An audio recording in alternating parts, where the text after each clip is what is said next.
she walks on stage, picks up this little woman in her hands and just says nothing, right? I haven't seen her for 4 or 5 years.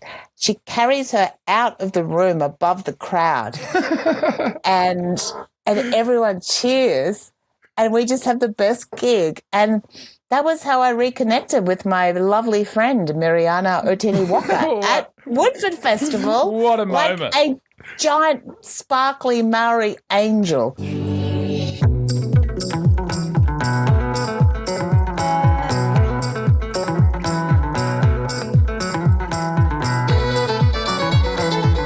Hello and welcome to Radio Woodfordia. I'm your host, Harley Breen, and this is the pilot episode of the brand new podcast dedicated to all things Woodford and Woodfordia and all the wonderful and amazing people that go in to make this festival the special place that it is.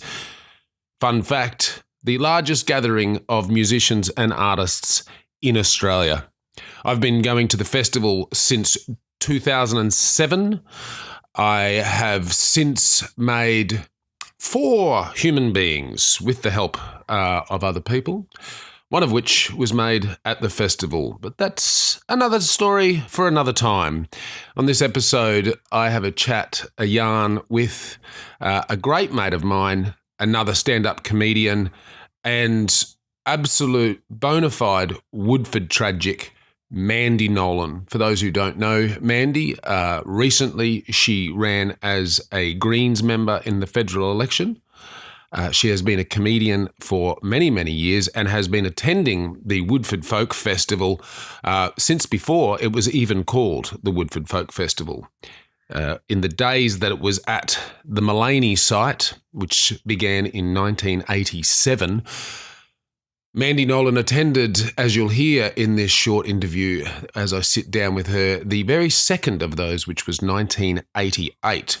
I chose not to embarrass us both by mentioning that at the time I was 8 years old, and rather than being at the Woodford Folk Festival, I was at Expo 88 sitting in Kit, the car from Knight Rider, thinking that I was genuinely talking to a car. I've since had moments at the Woodford Folk Festival where I've thought I was talking to all sorts of inanimate objects. Again, another story for another time. Listen out for a great story in this chat with Mandy about a time where she was heckled during her comedy performance at the Woodford Folk Festival, and it was dealt with so brilliantly by another audience member. I think that encapsulates a lot of what happens within this magical festival that itself governs and takes care of issues as they arise. And speaking of things arising, she rounds out the whole chat with just a belter of a joke for a pilot episode. All right. G'day, mate. How are you?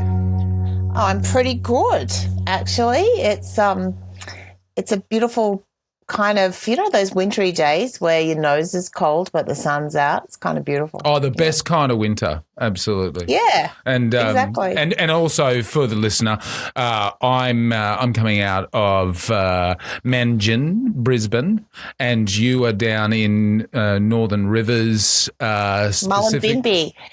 Yeah, which is Bundjalung country. Bundjalung. So, yeah, beautiful Bundjalung country, which is yeah. Well, I just found that Bundjalung country is huge country. It's one of the biggest in the country. Yeah. What I love, though, it always feels like, there's that, we're in this caldera here, which is, I face Mount Jinkogan and look towards Mount Wollumben.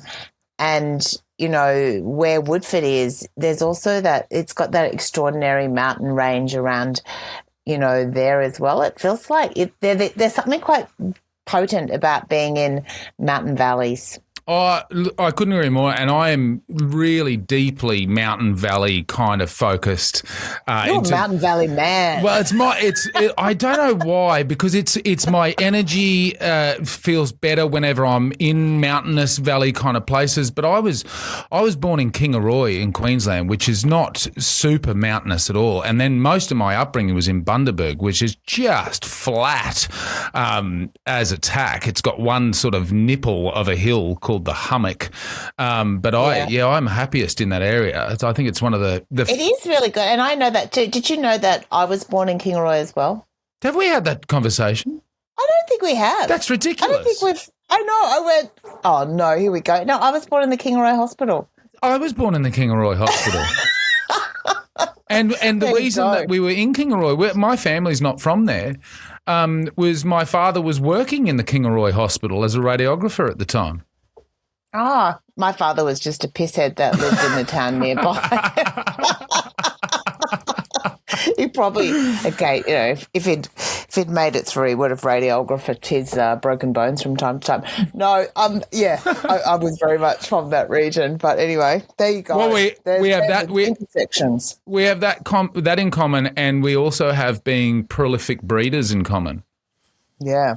It's like Mountain Valley. You got the born in Kingaroy, really putting out the next generation of people to actually earn money and look after the next generation of our friends that didn't have any kids when they hit it.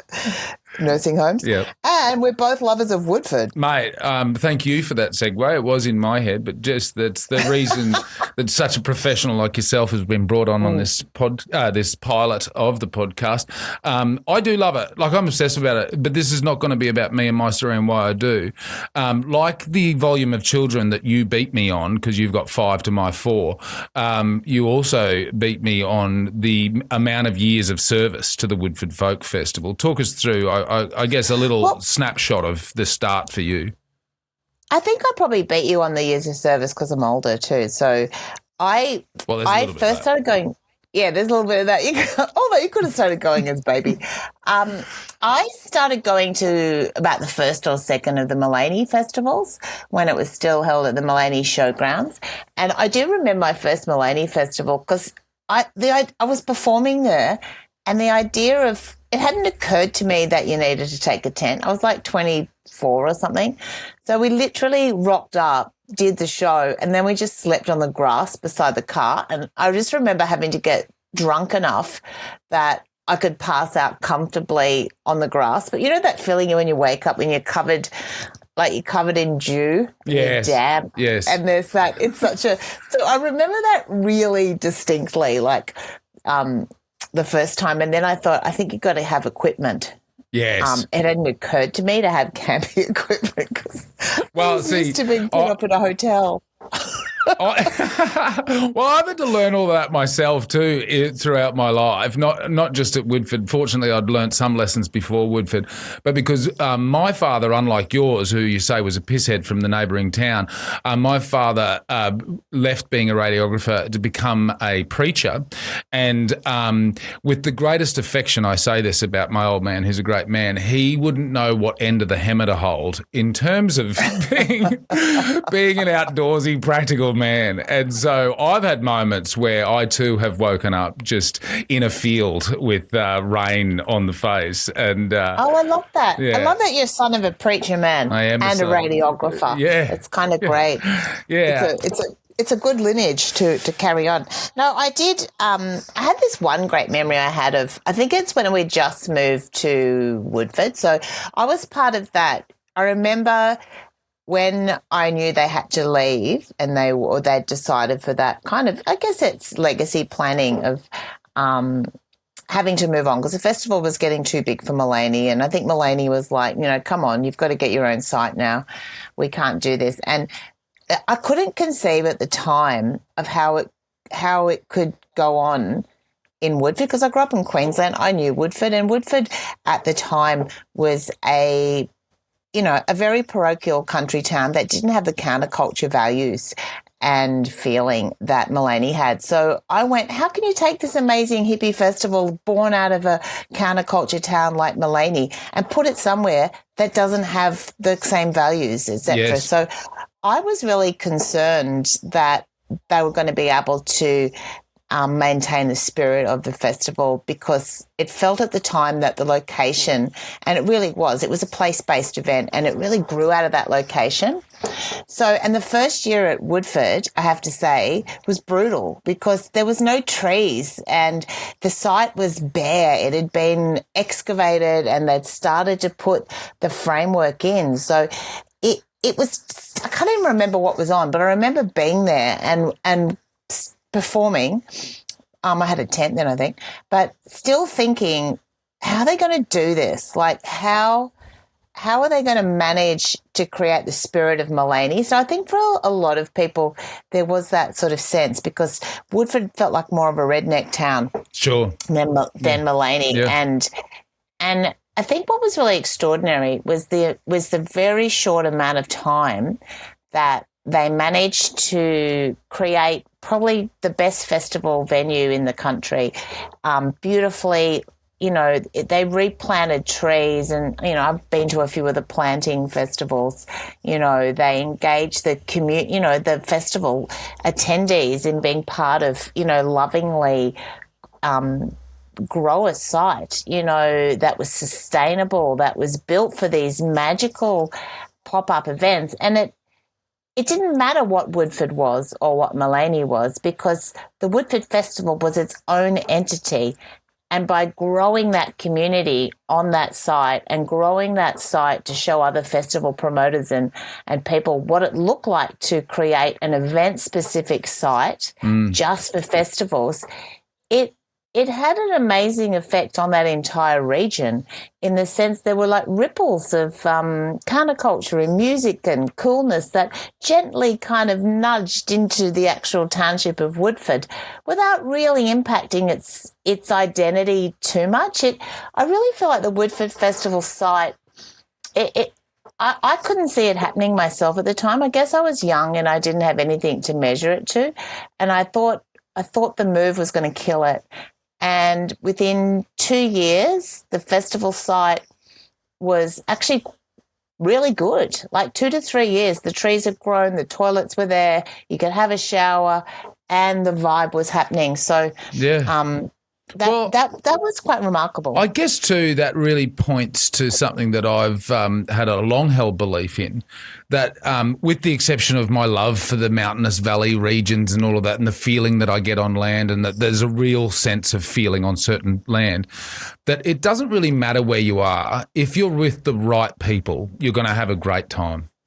And you can extrapolate that out to anything. And then also to follow on to what you're saying and how well they have, from your own lived experience of the move from Maleny to Woodford, how quickly they made it happen, is it also takes visionaries to do these things, to go, no, I can see this. This is going to be great. Oh, yeah. And you know what it is? It's a visionary, but it's so risky. And, when you take a risk, and you don't get anything in life without a risk. And part of the risk, and that's what the creative arts are all about. That's what it's about. There's no givens. There's no, if you do A, B, and C, you'll get, this outcome. Yeah. You get a potential pathway to an outcome, but you can't control the what happens in the world. Like, if the whole COVID thing had happened in the early years, it would never have, like, it would have actually been so detrimental probably to the beginning of that festival. Everything was kind of right, for its growth, and having that commitment of a loyal, growing crowd of people that understood that they were part of something that was evolving and was special. And that they would come back to, and that they eventually would bring their children to, and those children would grow up and bring their children to. There was a sense when you were part of the grassroots of that you often had a feeling you were part of something that was going to go on beyond you, and you really want to be on the ground floor when that happens, so you can be, it's like I guess it's like the Woodstock Festival. I was at Woodstock. Well, I wasn't at Woodstock, but I was at Woodford in the beginning. So. Yeah.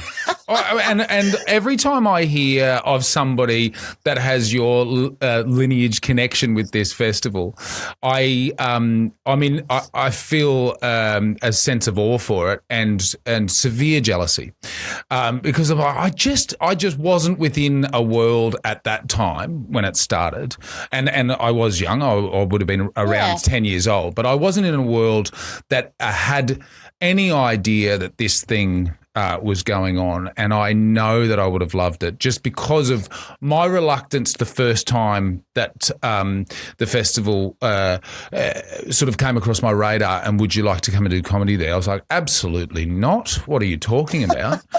To the first time I did it, and I have never wanted to leave since. And like, we talk a lot about this, the style, the sort of people, the counterculture, and I don't know whether you're going to agree with me on this.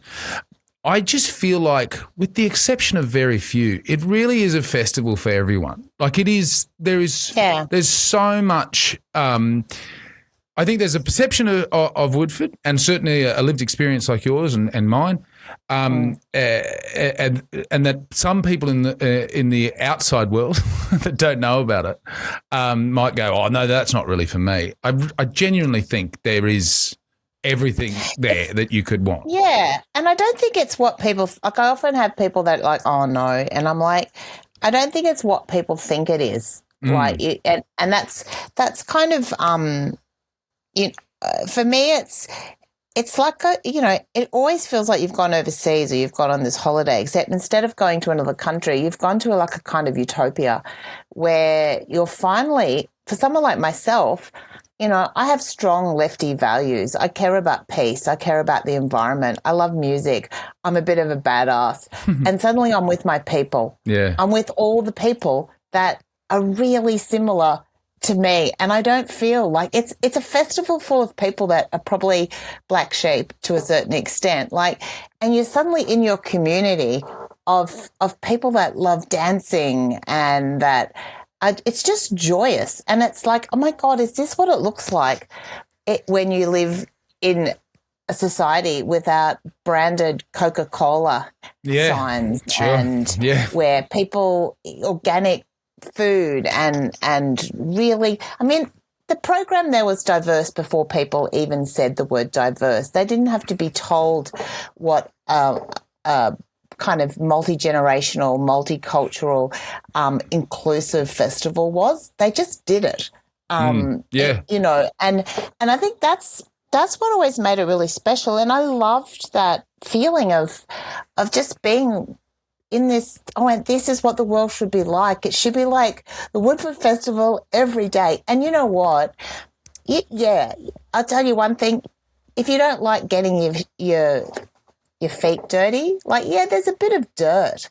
But, I mean, what kind of world are we living in where you need to be so sanitized that you can't handle a little bit of mud now and then? You get yourself a good pair of boots, and there's something quite transformational about just not caring about that. Like, it really is. It's kind of like, this is the planet we live on. This is the earth. Like, it's wet, it's muddy, it's hot and dusty sometimes, and sometimes it's just absolutely perfect. You can't always, if you're about concrete and carpet, maybe you should stay at the RSL. But sure. I think it does, like, it is really transformational. I've had some of the best. One of the gigs I had there, which I remember, I've had some amazing rip-roaring gigs. I've been a part of them too, and just quickly before I want to hear this story. On paper, stand-up comedy at Woodford Folk Festival doesn't make sense if you just look at what you think you know about it. It's hot, it's outdoors. We're in these big beautiful tents and they're well adorned, but it's not what comedy needs. And I have had some of the greatest performances of my career working at Woodford, and I think it's a really good indication of of how you talk about the diversity of the people represented, the diversity of the entertainment that's represented at Woodford.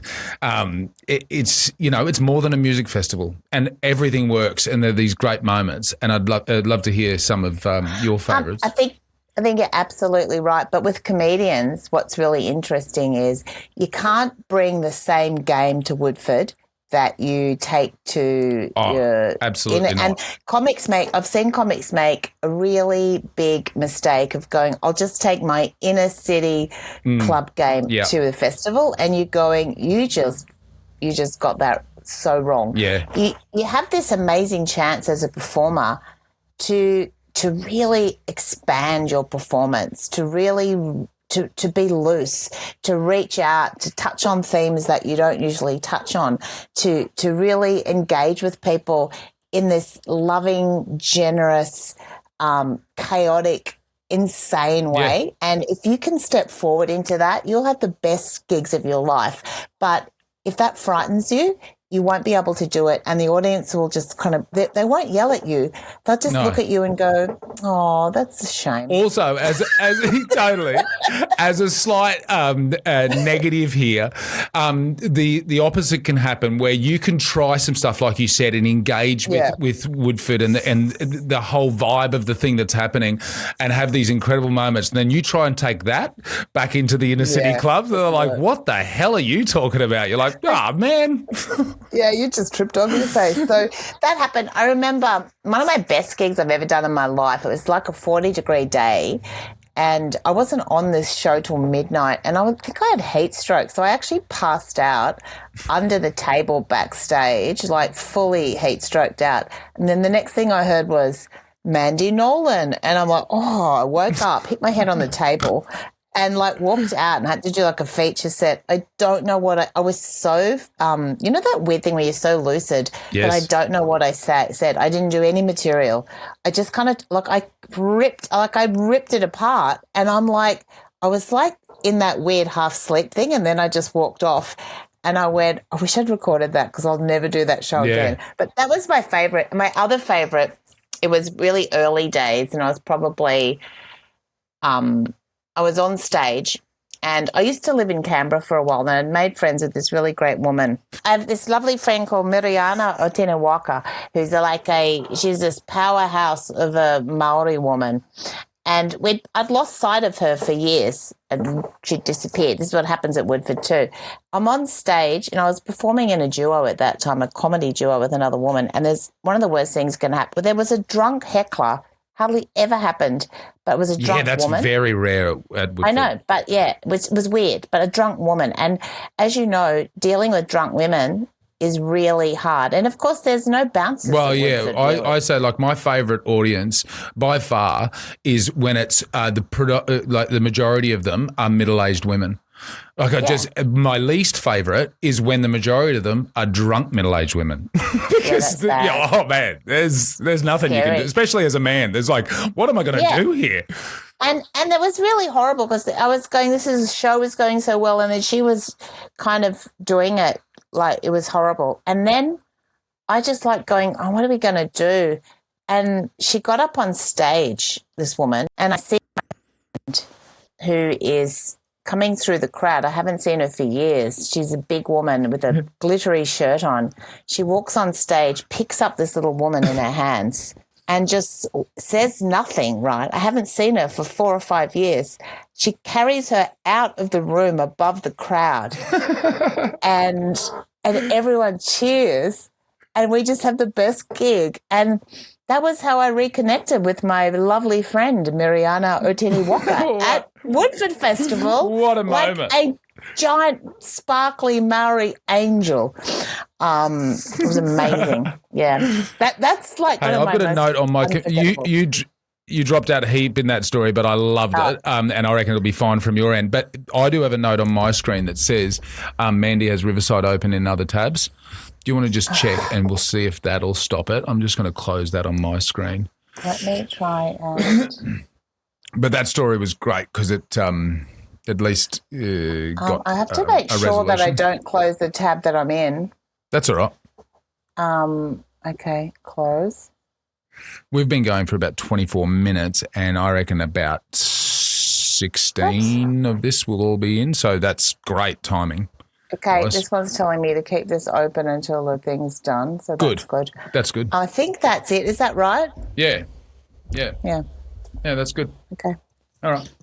All right. Yeah, I mean that's the thing. The those opportunities for connection with people, whether it's old friends that you haven't seen, or these new people that I now have these great, wonderful, long-lasting friendships with, and I probably will forever. I think one of the I suppose it's the marketing spiel of this year is why Woodford. You've given so many reasons, but. Two, you're not coming this year. I assume you're not coming this year. I don't know. But what's the answer to the why, other than all of the things that you've said? I think I'd go to Woodford. I'm not booked this year, but I would go just to enjoy the festival, which I do from time to time. I've done about 16 or 17 festivals, and I like to have a bit of a break. From time to time, and I'm having a bit of break from straight stand-up anyway at the moment.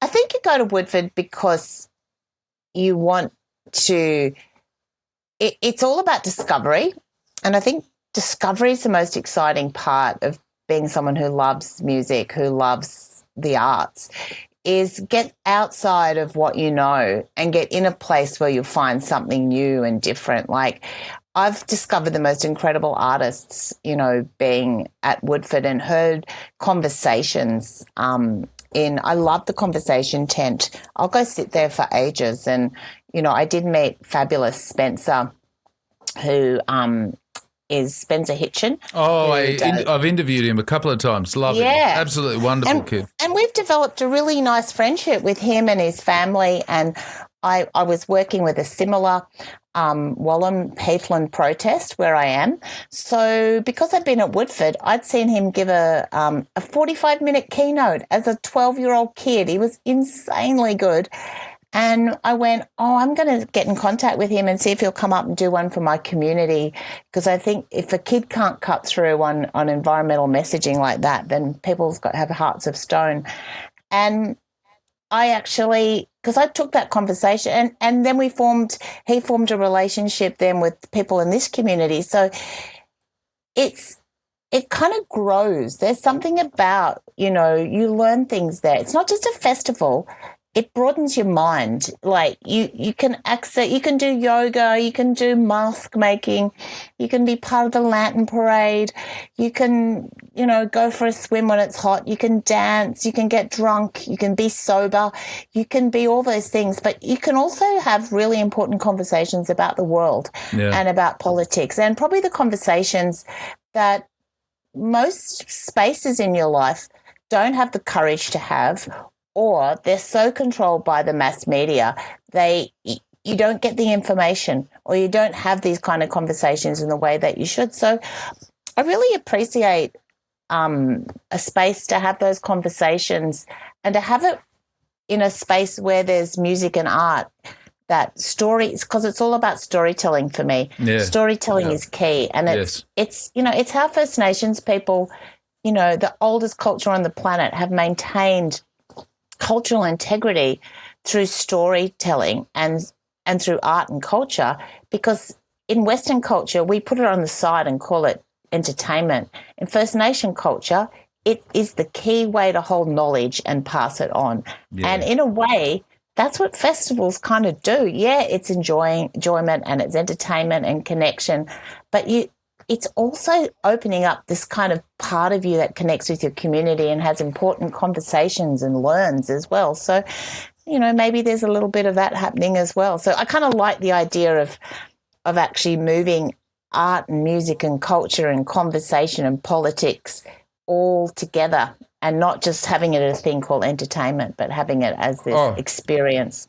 Yeah, you're absolutely speaking my language. I'm obsessed with this at the moment, and I've had conversations just today around it. But the not only is that sharing of community, but in a world where so much of the ideals and the benefits of community have been absolutely decimated.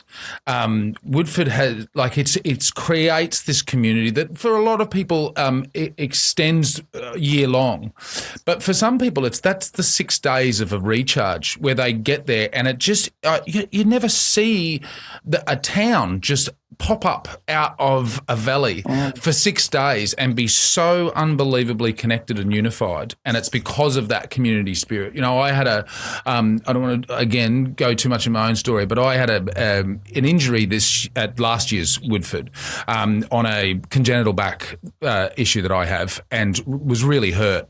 Oh my God, did all of the witch doctors and the soothsayers emerge out of the forest? And I was offered this and I was given that, and just felt so nurtured. And I feel like it's not that in my normal day-to-day life there isn't support for that. It's just really disconnected and hard to get. And everyone's there and they're present. You don't see people on their phones, and you can get what you need, and also you have the opportunity to give what others need. Yeah. It's really true. I think you're right. That's it's a beautiful part of what a festival like that, like Woodford, actually does. And one of the things I love is, I mean, you actually had the garbologist at your one of your Good Morning Woodfords. Yes. But I actually think hats off to festivals that are sustainable and that that manage their own waste in a way that is really, takes into account the impact that events have like that. It's such a, the waste management of that festival and the way they manage their garbage is it's a gold star. Yeah. If only we could do that in the rest of the world. And you know why? Because they're not having mass-produced, there's no burger chains out there. There's no, you know what I mean? So yes. there's a sense of, small, localized, sustainable, and it feels like, we're really aware of the footprint that we leave there. So yeah, and also for the listener, this might not seem like the greatest bit of entertainment, but I guarantee you, as this podcast progresses on, I love a numbers thing. We're going to get all of that actual raw data of literally what they do, because the numbers are, on paper, people might glaze up a bit. I think when we turn them into stories and we find out why and how and what the results are, it's pretty astounding. Yeah, it is amazing. I'm actually always really impressed by that because, when you're running an event which is talking about sustainability and there's sessions on, the environment and climate change, and then if you had an event that then, didn't do that, that would be problematic. Like it is on most festivals. Like Woodford has led the way when it comes to, those kind of practices, and I think it leads the way for other festivals to learn from and to know that you can actually do that. And it's such a beautiful site. Like that site is magical. I was also part of the first Boomerang Festival. It was Dreaming. So it was the Dreaming Festival. Oh, yeah. That was there years ago. I went there for that one and I was part of sort of doing some – it was so long ago that there weren't very many Indigenous comedians. I think it was just Shawnee Chulbra and maybe one other person. I can't remember who it was. So I had to I ran a kind of a small comedy class for some fellas who ended up getting up and doing a show. Wicked. I sort of hid in the background and went, that wouldn't be the case now because, mob doing comedy is it is just skyrocketed. Well, last year I, taking no credit for this, but I managed to get a small portion of the Aboriginal All-Stars to be at Woodford. And Auntie Janty Blair, it was her first time at Woodford and she fell in love with it. I fell in love with her. She fell in love with my children. They fell in love with her. And it was another one of those. Janty. Yeah, wonderful Woodford moments, of which watching you side of stage in that sweaty tent as I'm either hosting or waiting to go on because you're hosting have genuinely, and I mean it hand on heart, been some of my favourite moments. Thanks for being on the pilot with me, Mandy. My pleasure. I don't mind being on the odd pilot. What a sign of. You're the best. You're the queen. This is such a terrible joke. Lovely, mate. Well, that has been the pilot episode. As I said, it was short and sweet. I hope you enjoyed it. Hit like, subscribe, all of those things. And just a few people that we need to credit. First up, this episode was produced by Benny Wallington, music by the East Pointers, and I've been your host, Harley Breen. See you on the next episode.